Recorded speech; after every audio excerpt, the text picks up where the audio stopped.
My girlfriend didn't just break up with me.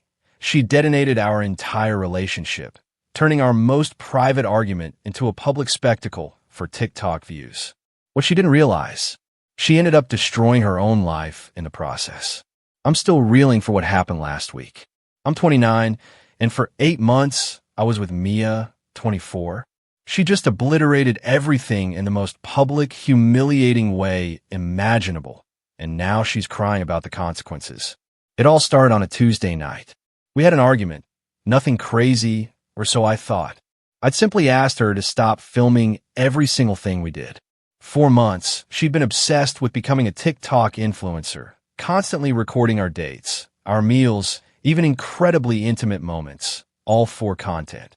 But there was a line, and she crossed it. That line was when she filmed me consoling her after her grandmother passed away.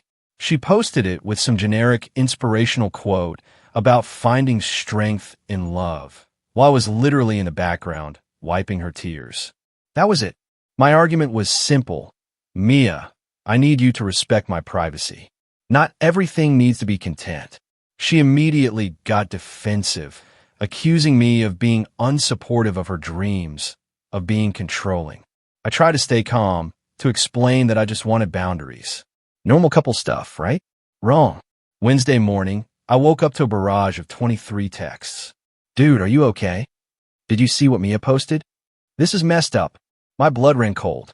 She had secretly recorded our entire argument. She'd propped her phone up somewhere, capturing everything. Then she posted it on TikTok and Instagram Reels. My face was fully visible, hers conveniently mostly off camera. The caption? When toxic men try to control your dreams.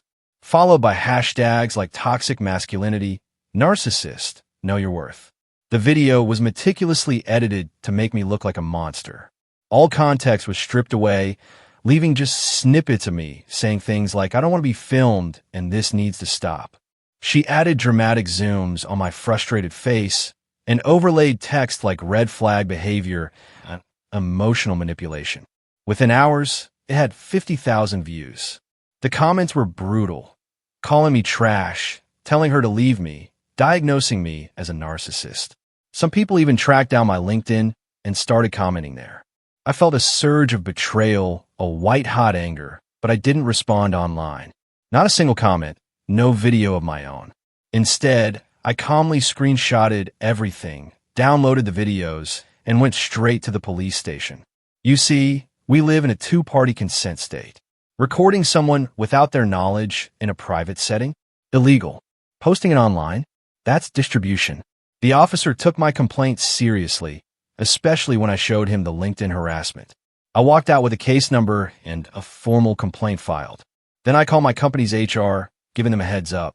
They were incredibly supportive, even offering legal assistance for defamation. Next, I went home. Every single one of Mia's belongings in my apartment went into boxes. I changed my locks immediately. She had a key. I block her on everything, except text. I needed that for evidence. Just 2 hours after filing the report, my phone buzzed. It was Mia. Baby, the video is going viral. 100K views. This could be my breakthrough. My stomach churned. I took a deep breath. My reply was short, brutal, and to the point. Check with the police. Case number. You recorded me illegally. Good luck with your breakthrough. Silence. For exactly 37 minutes. Then my phone absolutely exploded. What followed was an epic meltdown. Within an hour, Mia called 19 times. I didn't answer a single one, but she left voicemails that grew progressively more unhinged. The first, what do you mean, police? This is insane. It's just a video. The fifth, you're trying to ruin my career. This is so typical male behavior. By the 10th, she was crying, pleading, please call me back. We need to talk about this. The last one was pure venom. You're such a piece of garbage. I hope you're happy destroying my life. By the way, if you're still with me, make sure to hit subscribe. More unbelievable stories are coming. Thursday morning, 7 a.m. A furious pounding on my door. It was Mia, accompanied by her best friend, Ashley. I didn't open it. Open up, Mia yelled. We need to discuss this like adults.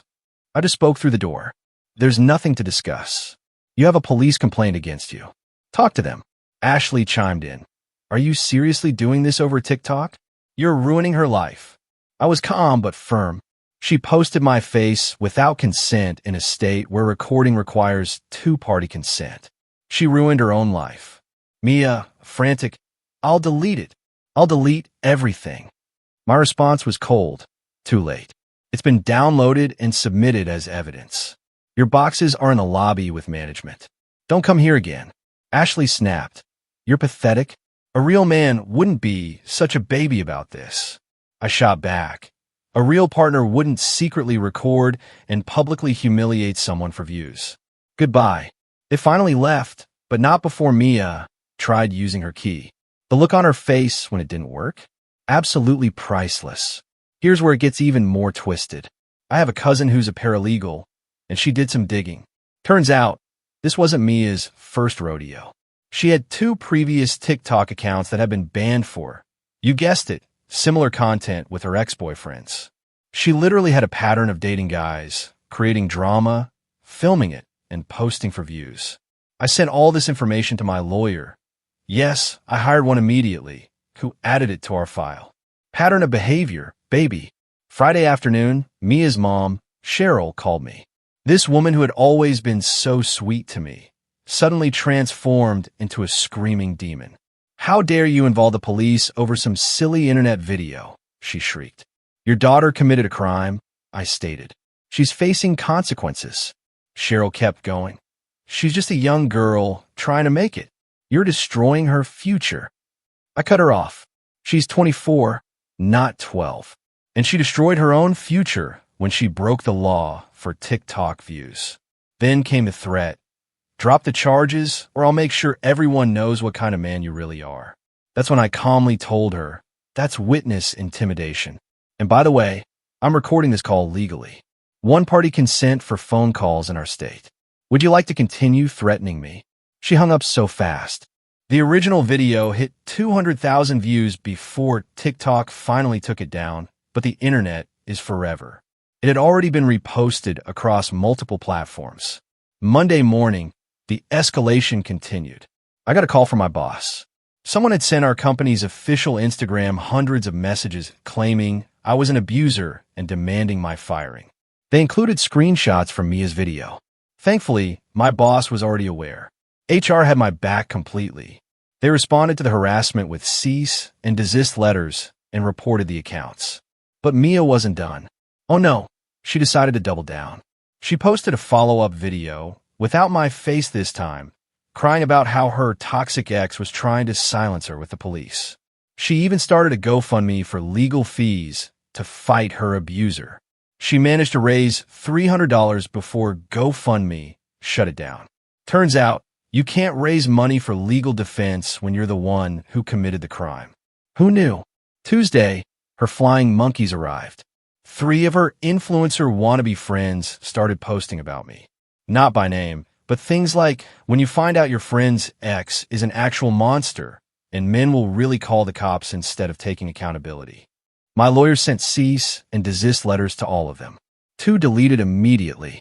The third, Brittany, decided to make another video about being silenced by the patriarchy. Then Wednesday, I got served. Mia was suing me for emotional distress and lost income from her deleted video.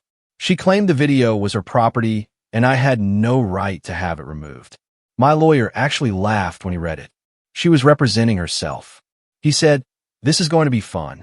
Her lawsuit was printed on regular paper, filed incorrectly, and made claims that weren't even legal causes of action. It included a demand for $50,000 for lost influencer opportunities. We countered, properly, for invasion of privacy, defamation, harassment, and intentional infliction of emotional distress. My lawyer included her history of banned accounts and that clear pattern of behavior. Thursday, reality hit Mia hard. The police officially charge her with unlawful recording and distribution. It's a misdemeanor, but it's still a criminal charge. Her meltdown on Instagram Live was spectacular. She ranted for 20 minutes about how the system protects men and how she was just trying to share her truth. In her rage, she accidentally admitted on live that she'd recorded me without my knowledge to expose him. My lawyer's screen recorded the whole thing. Evidence is beautiful. The court date was set for 3 weeks out. In the meantime, Mia's life started unraveling in ways she clearly hadn't expected. First, her part-time job at a social media marketing firm, gone. Turns out they have a morality clause, and getting charged with a crime related to illegal recording and privacy violation is not a good look for someone handling client social media accounts. Of course, she posted about this too. Fired for speaking my truth. This is what happens when you stand up to toxic men. Then her dad, Richard, who'd been silent until now, called me. Richard was always the reasonable one. "Keith," he said, "I'm sorry about all this. I saw the video before it got deleted. What she did was wrong.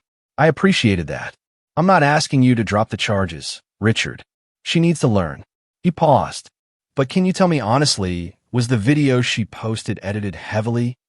"She cut out all context," I explained, "edited sequences to make me look aggressive when I was just asking for privacy." Richard sighed. "I figured. She's been living in a fantasy world where she's the main character and everyone else is just content. Her mother enables it, but I'm done. She's not welcome at my house until she takes responsibility." That hit hard. Meanwhile, Mia started a podcast. No, I'm not kidding.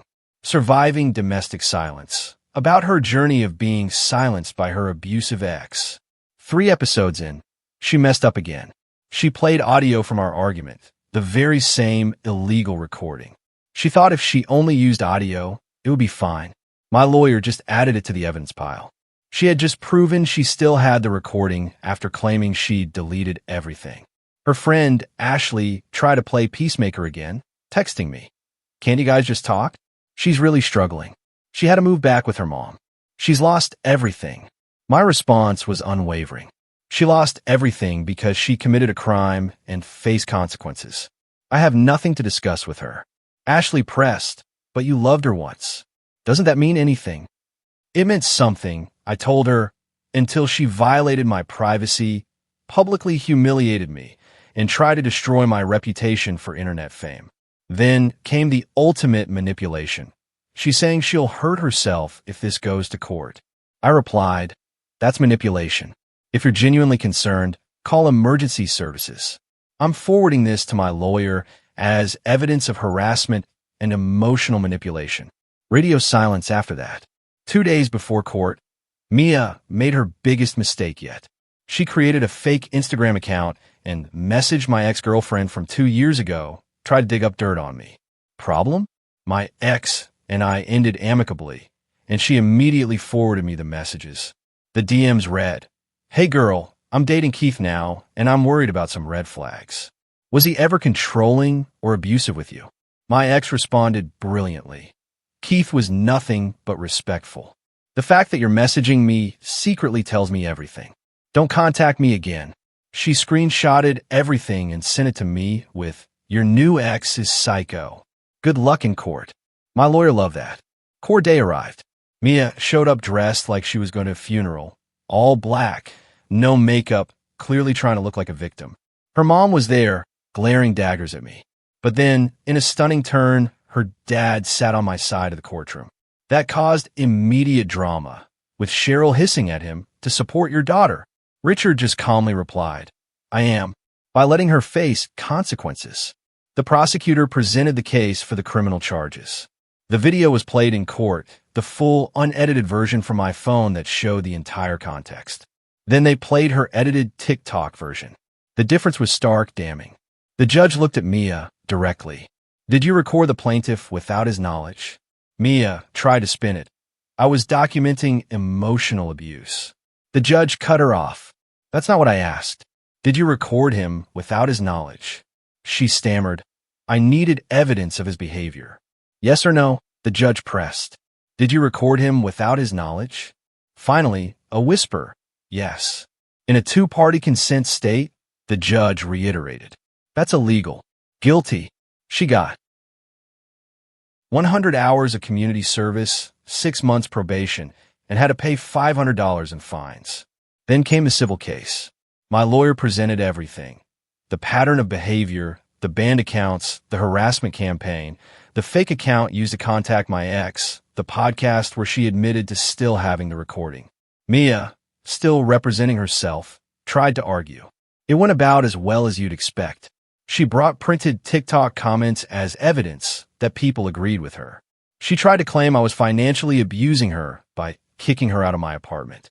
She actually said, "He makes more money than me, so he should support my career." The judge shut that down real quick. "Ma'am, he has no obligation to house you or support your career, especially after you violated his privacy." She even tried to claim the video was art and therefore protected. The judge asked if she got my consent to be in her art. When she said no, he reminded her that even art requires consent from subjects. In the end, she owes me $15,000 in damages. I got a restraining order for 2 years. She has to remove all content featuring me from all platforms. She cannot mention me directly or indirectly on any social media. The best part? When she yelled, "This is injustice. He's ruining my life," the judge responded, cool and clear, "No, ma'am. You uploaded your criminal activity to the internet for views. You ruined your own life. It's been 2 months now. Mia's influencer dreams? Dead. She can't get any brand deals because a simple Google search shows her criminal record for privacy violation. Her TikTok account was permanently banned. Last I heard through mutual acquaintances, she's working at a call center and living with her mom. Her dad still won't speak to her until she grows up and takes responsibility. Apparently, she tells everyone she was canceled for speaking her truth. Her friend Ashley reached out last week to apologize. Turns out, Mia had been secretly recording Ashley too. Ashley found videos of herself on Mia's phone during private conversations. She realized Mia was recording everyone for potential content. That friend group imploded when they all realized they'd been filmed without consent. Brittany, the one who made the patriarchy video, she got her own cease and desist after she tried to make a documentary about injustice in the legal system featuring my case. Her account got suspended for harassment. Cheryl, Mia's mom, still sends me nasty messages from new numbers occasionally.